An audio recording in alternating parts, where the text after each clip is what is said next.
النهارده نشوف مع بعض واحد من افخم الفنادق في العين السخنه. ان شاء الله نكمل، عايزكم توصلوا الفيديو ل 10000 لايك عشان تدعموني ان انا اكمل السلسله دي معاكم. احنا موجودين في فندق تيوليب ماجستيك، خلينا نكتشف الغرفه من جوه عامله ازاي ونشوف ايه اللي موجود في فندق تاني.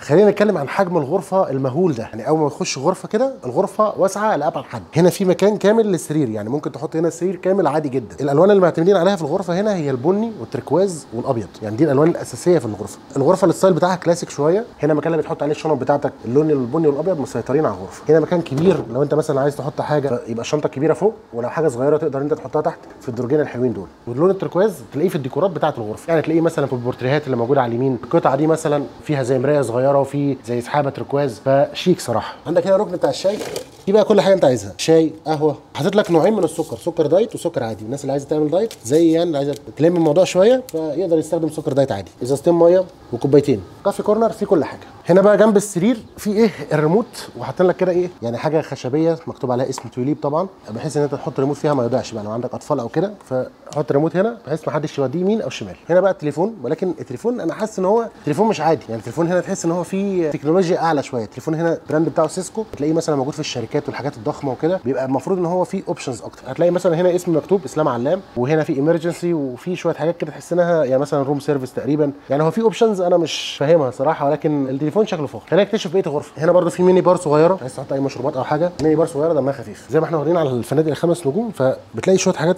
عده خياطه، ملمع للاحذيه. وهنا خزنه شكلها تحس ان هو متطور شويه، يعني غير الخزن الاعتياديه اللي بشوفها. الخزنه تحسها خزنه شيك وكبيره، الناس اللي معاها فلوس كتير تشيلها وتبقى مطمنه. نجربها كده، احط رقم السري 1 2 3 4 كلوزد كده، انت مطمن على فلوسك. جنب الدولاب بقى في مكوه بخار، يعني شكلها ظريف، وكمان موجوده الترابيزه بتاعتها. هنا بقى في كتابين، تعالوا نشوف ايه اللي موجود جواهم. عندك هنا روم سيرفيس، وعندك نوت ثانيه انا مش عارف ايه اللي موجود جواها، تعال نكتشف. في رساله ترحيب، ضيفنا العزيز مرحبا بك في مصر، وسياسه الجوده والصحه والسلامه.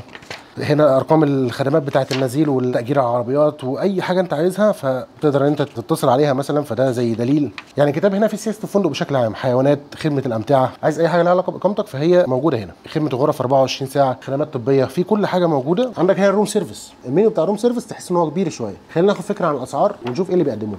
عصير برتقال مثلا 50 جنيه، قهوه تركي 40. احنا حاجزين هاف بورد من غير فطار، ولكن سعر الفطار هنا لوحده 170 جنيه، اعتقد كويس جدا. افطار ماجستيك شامل بقى كل حاجه، كرواسون وبيض وعصير، مشروبات قهوه وشاي وكل حاجه، ده 250. وافطار شرقي ب 200 اللي هو فول بقى وبيض وحاجات ثانيه. يعني خيارات الروم سيرفيس متعدده. الاسعار صراحه معقوله، يعني نسبه للفندق هي اسعار مناسبه.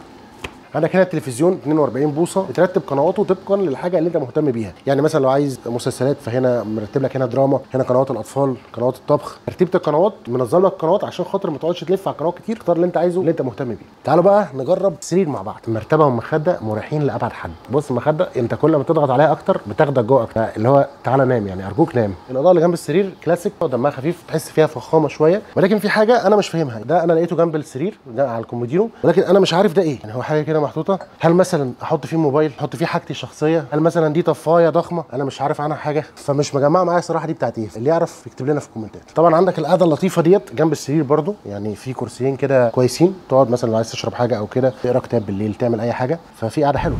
هنا بقى الحمام، يعني فخم جدا، الفخامه بتحسها من كل التفاصيل، يعني التفاصيل الصغيره لحد اخر تفصيله جامده جدا. السشوار يعني شكله نظيف جدا، شكله نظيف وجديد وظريف 100 100. طبعا في الامينيتيز مكتوب عليها كلها تيوليب، دنتال كيت، شاور كاب، وكل اللي نفسك فيه موجود. خلاط الميه ماركه جروهي. الشاور برده هنا براند جروهي. والحبل الصغير دوت عشان خاطر لو عايز تنشر حاجه او كده لسه طالع من البحر، ان هو موجود هنا هيساعدك. طبعا بشكرين عشان احنا اتنين في الغرفه، وطبعا عشان الفخامه فحطيت لك فازه كده دمها خفيف فوق ايه التويلت عشان يريحك نفسيا. خلينا نشوف الفيو بتاع الغرفه. اوعى هو ده الفيو بقى خيالي، يعني الفيو بتاع المكان هنا رائع. لانك انت شايف حمام السباحه الرئيسي قدامك، يعني الغرفه اللي احنا نازلين فيها ديت شايف حمام السباحه الرئيسي. حمام السباحه ضخم جدا، يعني مساحته رهيبه صراحه، مستغرب من الحجم دوت. مش عارف، بالنسبه لي من اكبر حمامات السباحه اللي شفتها لحد دلوقتي. جنبيه بقى في الشو تايم، مثلا لو في شو بيتحضر بالليل هنا وانت مكسل ان انت تنزل تتفرج عليه، فتقدر انت من البلكونه هنا تقدر تتفرج على الشو من فوق عادي جدا، وشايفه بشكل ظريف. قدامك برده من الجهه الثانيه انت شايف الشط، يعني من الجهه الثانيه لما بتعدي المنطقه بتاعت حمام السباحه والجهه الثانيه فانت شايف الشط قدامك، كل حاجه موجوده، والفيو صراحه رائع. نزلنا هنا عشان نكتشف الفندق. في هنا زي منطقه العاب صغيره للاطفال ان هم يلعبوا او يتبسطوا شويه، في زي مراجيح ومكان مثلا ان هم يصوروا فيه، بعض الحاجات مسليه للاطفال تخلي اقامتهم اكتر ترفيه شويه. في هنا ترامبولين برده، الاطفال بيحبوا يتنططوا على الحاجات ديت جدا يعني. منطقه العاب ايه ظريفه دمها خفيف. الشط هنا خيالي لابعد حد، الشط رملي، الرمله شكلها خيال يا جدعان، رمله حلوه جدا، الشط هادي موت، سامعين صوت البحر اللطيف الهادي ده. كمان في هنا اماكن لتاجير الالعاب على البحر، لو انت عايز تاجر العاب او كده او تخش مثلا المايه جوه شويه فده موجود. اجمالا الشط من افضل الشواطئ اللي موجوده في العين السخنه يعني. الرمله دي ممكن تقعد تلعب بيها يعني ساعتين ثلاثه ما عندكش اي ازمه خالص. البسين هنا حجمه كبير جدا يعني، البسين شكله تحفه، بيفتح من الصبح لحد الغروب يعني، لحد الغروب البسين شغال ما فيهوش اي مشكله. احنا دلوقتي الساعه 7. هنا بقى الجيم، ودي منطقه الفري ويت، انت عايز تتدرب اوزان حره هنا كل الاوزان اللي انت عايزها. عندك هنا برده جهاز متعدد الاستخدامات. عندك هنا عبد الرحمن بيلعب بنج، وريهم كده وريهم يلا. عاش فادي عاش.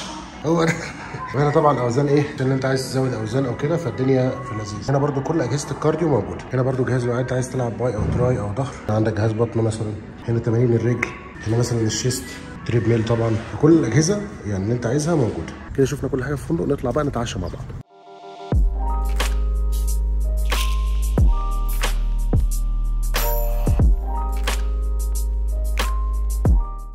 دي بقى المفروض انها شوربه جلاش. يعني ايه شوربه جلاش؟ شوربه لحمه مع بطاطس مع خضار، ولكن شكلها مشجع.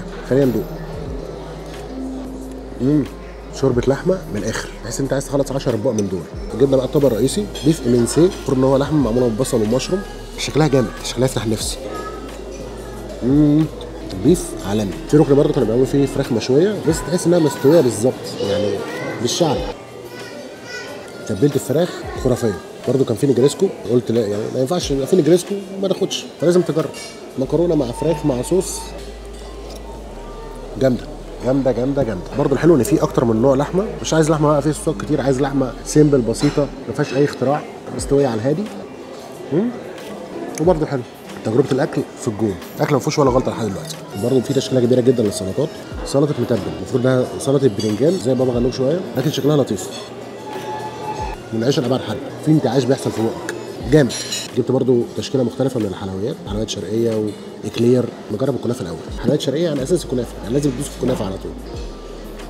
بحب الحاجه يبقى السكر بتاعها مش قوي قوي، ولكن برضو حلو ظريف. راحت علينا نومه طبعا، فطلبنا فطار على الغرفه، فطار ماجستيك سعره 250 جنيه، فخلينا نشوف ايه اللي موجود على الفطار. هنا طبعا انواع مختلفه من الكرواسون والعيش وكده، نوعين كورن فليكس، كمان في اومليت، عصير برتقال ولبن عشان خاطر تحط على الكورن فليكس ده او ده زي ما انت عايز. طبعا ده طبق فيه تشكيله جبن ولانشون وكده وحركات، وطبعا الطبق ده فيه 2 مربى و2 عسل و2 زبده. اختيارات كتير للفطار، ولكن انا بالنسبه لي انا مثلا لو كرواسون مع قهوه خلاص كده القصه انتهت بالنسبه لي، ولكن خلينا نجرب شويه حاجات خفيفه يعني. شكله يفتح النفس صراحه. اختيارات كتير، دنش بالسكر، دنش بالمربى، عندك فيه سينابون كمان. خلينا نجرب السينابون. فخم فخم يعني، ورا بق قهوه وكده انت المفروض تمام. كرواسون برضو ايه شكله يفتح النفس، لذيذ جدا جدا صراحه. تقوم فاتح العسل بقى بتخليه لذيذ اكتر، وحط عسل فوق الكرواسون وضارب بقى من الاخر. نختم بقى بعصير برتقال، شوف حلو ولا فريش ولا عصير برتقال طبيعي ما فيهوش اي اضافات تماما.